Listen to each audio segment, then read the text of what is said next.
Nami Abdi Saman, pegawai petani di Kampung Cihideng, Desa Bantarwaru, Kecamatan Cinangka, Kabupaten Serang, Banten. 25 tahun kapungkur, ayah Pak Haji. Cuman can apal namanya hari tamu baru datang dia. Mang Saman madi dia baik, ulah kemana-mana. Bapak naik pesantren, di dia sanggup gawe, sanggup gitu kan. Itu cina ayah tukang ukur, orang marisa tanah. Ayo cina Mang Saman nu ngababadana dia harap abah nungturkeun jeung satim segala. Satim Pak Abdul segala. Tah bawa golok pakai baju Mang Saman. Tuh aya urang Arab cina ulah taranjang baik gitu.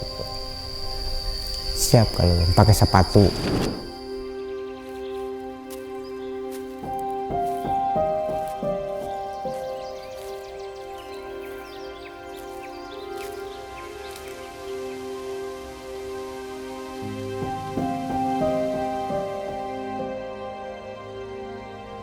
Pada tahun 1997 Bapak kondisi sakit, tapi Bapak kekeh selalu bicara tentang tanah yang akan diwakafkan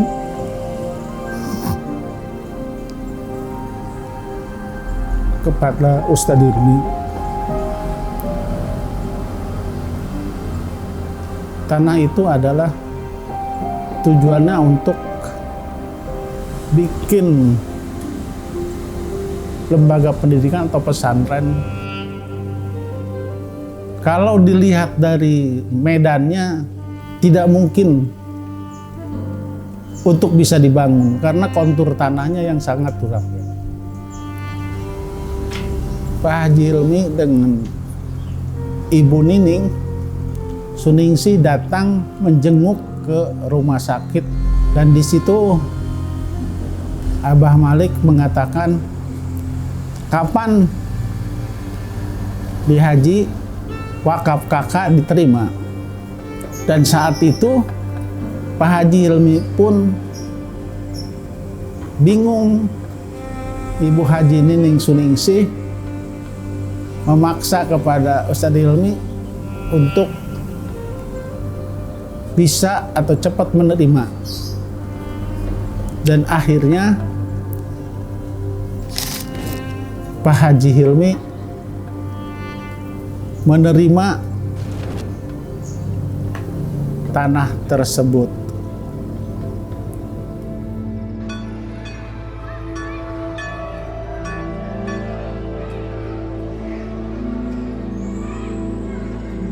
Awal mulanya ketika saya sedang di sekolah ini, di lembaga ini, di yayasan ini, tiba-tiba datang 3 orang tamu membawa mobil hardtop. Salah satu dari utusan itu menjelaskan bahwa mereka datang utusan dari Bapak Haji Hilmi Aminuddin, katanya akan menerima wakaf seluas 7 hektar lebih dari tokoh masyarakat, yaitu Bapak Kiai Haji Abdul Malik Abdul Salam. Kemudian saya bawa ke lokasi yang dituju tadi. Kemudian saya memanggil juga salah satu tokoh di situ, Pak Satim, untuk kemudian sama-sama datang ke lokasi lokasi yang dituju tadi ya, yang wakaf 7 hektar lebih saat itu. Waktu itu saya kedatangan Pak Sanusi atau Pak Unus, datang ke rumah. Besok katanya jangan kemana-mana, mau ada yang mengukur tanah buat yayasan. Seminggu kemudian datanglah yang menanyakan saya, setim itunya yang atas nama Pak Haji Hilmi, memperkenalkan diri dengan saya Pak Haji Hilmi. Ayo cina orang batas-batas anu kemarin diukur di mana gitu.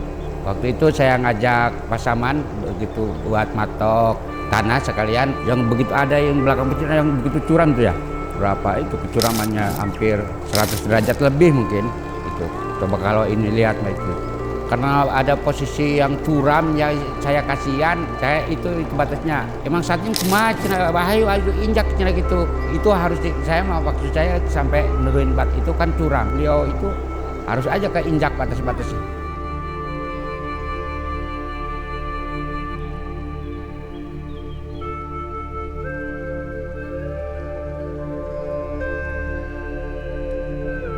Saya kedatangan Pak Haji Malik ke rumah, dipanggil, "Doh, tolong ini, saya ini mau bikin pesantren. Saya sudah mewakafkan seluas 7 hektar. Cuman ini depannya ini kan punya masih keluarga Abdo. Waduh, nanti ya saya hubungi. Nah, ini siapa yang mau beli? Ada yang dari Jakarta, Pak Haji Lemi. Untuk apa? Doh, untuk pesantren. Oh ya, kalau untuk pesantren katanya. Saya bilang, ya udah begitu istilahnya ini udah clear. Hampir 20 hektar lah itu yang dibebaskan sama saya itu. Ya, alhamdulillah. Nggak lama itu mulai dibangun jalan untuk bahan-bahan material masuk. Ngomongnya kan dia Sunda aja Pak Haji. Jangan Abdo, pokoknya bantuan lah di dia istilahnya. Akang iya rek ngadamel yayasan bikin kesejahteraan masyarakat lah istilahnya. Bikin untuk menyelamatkan umat. Insya Allah Pak Haji, saya sekuat mungkin saya akan bantu. Saya disuruh di sana mengirim di sana untuk bikin jalan, mengirim makadam ya. Sekarang pakai tenaga manusia, terusnya begitu. Udah biar rakyat bisa makan, bisa apa gitu misalnya. Biar masyarakat di sini ada kerjaan. Ya alhamdulillah Pak Haji kalau ngomong begitu. Cuman misalnya kan biayanya membengkak. Ya, bilang begitu. Oh nggak apa-apa. Pak Haji terus ke sini sama istrinya terus. Yang ngontrol, orangnya, sigap lah Pak Haji itu. Kayak orang kita mah udah nggak kuat lah. Tapi, turun.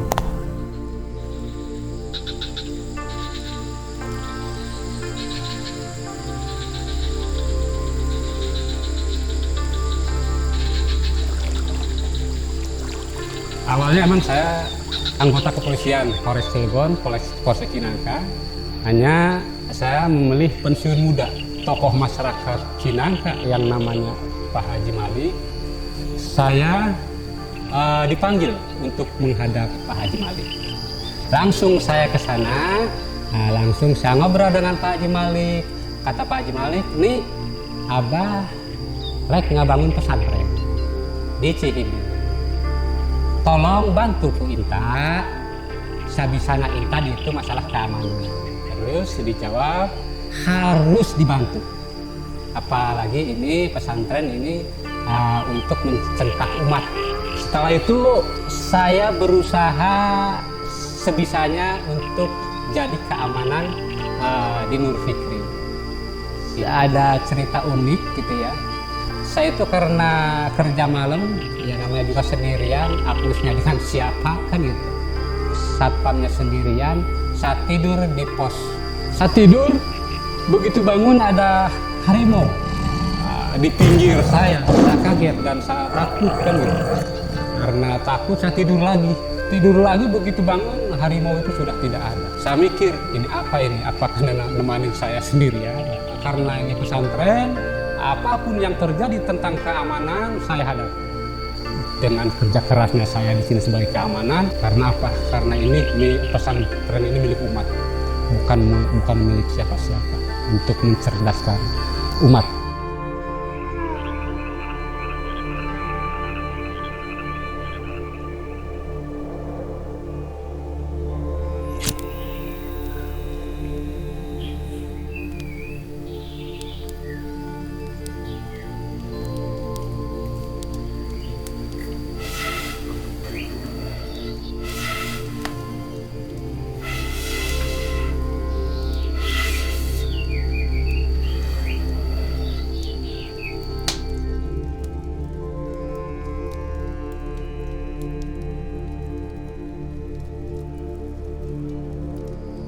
Abah lamun teu can aya pesantren di dieu Pak Haji moal peureum gitu. Semangatnya nyeun pesantren. Tiba-tiba datang material, gurudu kaget. Lanjut kula di mana HS-na itu. Geus sama dipilahkeun ulah mikiran HS. Gampang cenah tenda heula cenah gitu nya. Siapalah cenah anak ke Bang Koreaknya pada cerik pada lah. Sedihlah. Bang Koreak.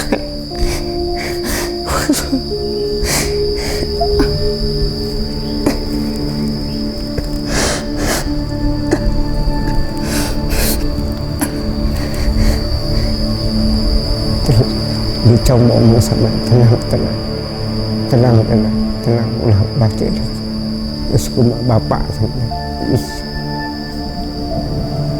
terus jadi tak ini mah mau sama ini lebarnya ulah kurang 3 panjang 10 Liginya cak mana dan apa-apa.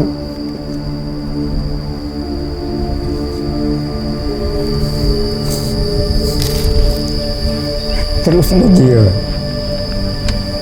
ligian pabrik jadinya ke Pak Haji, ya cocok ya ke Pak Haji, segitu. Menyesal sih intinya, cuman senangnya jadi ayah pesantren jangan untuk pernah di dunia kayak gitu nah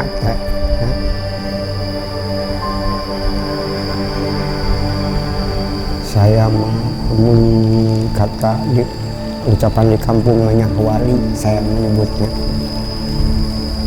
jadi tahu pikiran abdinya Muna Pak Haji abdi mau boga pagawaian kos gitu. Jadi amal abdi anu sakitu eta ikhlas lah diserahkan ka kawasan. Rek beureum raki jeung kumaha kawasan. Coba mun petunjuk Haji Hilmi, Pak Haji Maliknya abdi mau bisa gawe kitu kan. Eueuh tanggung jawab.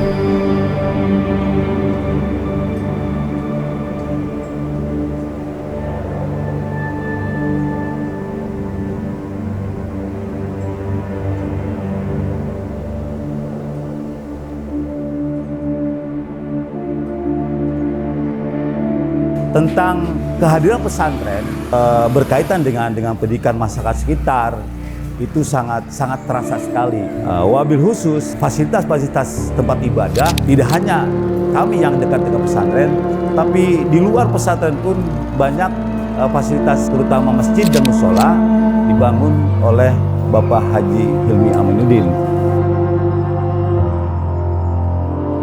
Saya bingung begitu lihat lokasinya wakaf istilahnya yang 7 hektar yang ke selanjutnya ini. Pak Haji, gimana ini bangunan istilahnya macam begini istilahnya tanahnya tenang aja. Dijawab lagi sama Pak Haji Hilmi. Kita yang hari wal, tenang aja Pak Bro, tenang.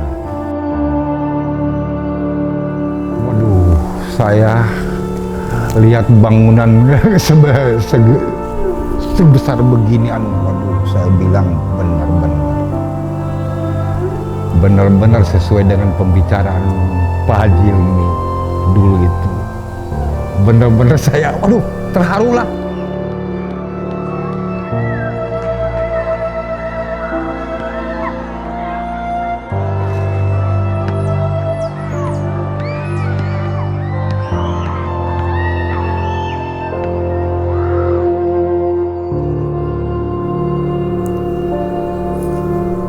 Awal-awal gitu nggak punya pikiran sampai ada lembaga pendidikan di tengah-tengah hutan. Itu satu mustahil karena perlu dana, perlu ngeberesin lokasi aja luar biasa. Tapi dengan semangatnya Ustadz Hilmi, yang memang Ustadz Hilmi adalah mental perjuang, karena tahu lokasi waktu zaman masih belum dibangun, itu kalau masuk ke lokasi kebun itu paling bunyi kera, binatang, burung, malah babi hutan pun kedengeran. Tapi setelah dibangunnya pesantren, saya sampai merinding. Bila masuk setelah pintu gerbang dari NF, yang terdengar adalah murotal Al-Quran.